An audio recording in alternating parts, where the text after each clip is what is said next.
We're looking at the 3 levels of vertebra of the spine. The lumbar is the lowest vertebral level. It's a heavier, thicker, chunkier vertebra. The thoracic, there's 12 of these. And the spinous process in the back, if you look at this from the side, the spinous process angles down quite dramatically.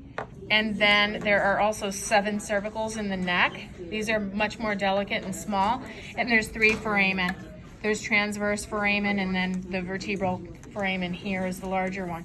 If we look at the processes, you have the vertebral body, you have the vertebral foramen where the spinal cord passes through. The entire bony arch around the back is called the vertebral arch. Attaching the vertebral arch to the vertebra is the pedicle. So here's a pedicle, and then here's your other pedicle.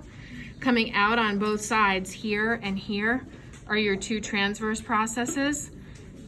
And then sticking out the back straight posteriorly is the spinous process. Between the transverse process and the spinous process, this region right here is the lamina. Sticking up from the back of these are the articulating processes. So the superior articulating process or superior articulating facets kind of stick up superiorly. And then these here would be the inferior articulating processes. If you look at the thoracic vertebra here, it looks like a giraffe to me. But the 2 processes that stick up here are the 2 superior articulating processes, and then here and here are the inferior articulating processes. Cervical spine, the articulating processes or condyles look very flat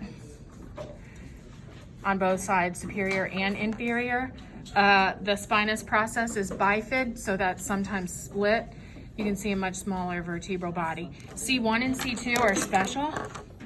C1 is the very first vertebra in the body. It's a big ring. It's missing the vertebral body. We call him Atlas. He sits atop of C2, which is the axis. This is the axis, or the second cervical vertebra. There's a special process here called the odontoid process, or the dens, and that fits inside of the C1 vertebra. If we move down and we look here, we're looking at the base of the spine now. This is the sacrum, and then the tailbone is the coccyx. On the plastic model, there's a little kind of a fissure line here that they tried to do an indentation, but the coccyx, and then this is the sacrum.